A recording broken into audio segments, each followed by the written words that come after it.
Hi, Gerhard Bloom, looking at the tyranny and the delusions of the social justice movement. So by now, you know, millions, about 6 million illegal immigrants have flooded across the southern border into the United States. And now, all these sanctuary cities, they're not so happy about it anymore. They could flap their virtuous wings when it didn't affect them, when it was the border states of the United States that were affected. And now, thousands of illegal migrants have flooded in, and yes, many serious, dangerous criminals have flooded in, undoubtedly, because serious, dangerous criminals have been caught at the border, apprehended at the border. And terrorists, yes, record numbers of people on the terrorist watch list have been apprehended. Here's a startling fact. Over 1 million known gotaways. Out of those millions, the 1 million known gotaways, how many of those are serious criminals or terrorists?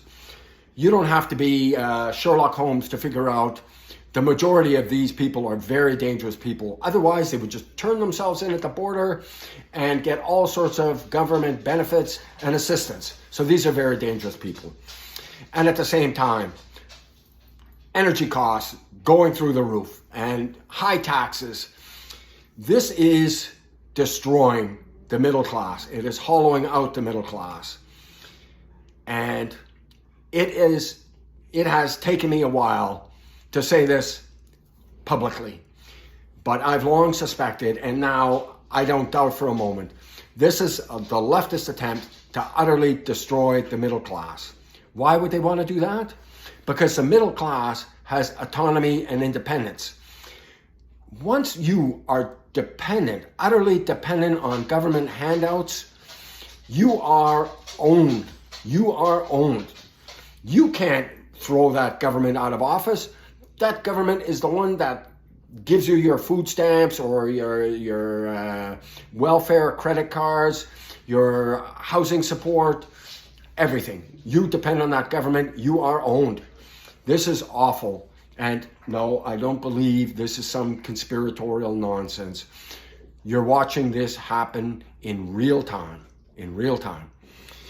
On a brighter note, that oily charlatan has agreed to debate Ron DeSantis.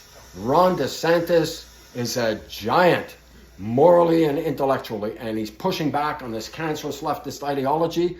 And Gavin Newsom, under his watch, hundreds of thousands of people have fled Florida. Those who could afford to flee have fled. Who's left?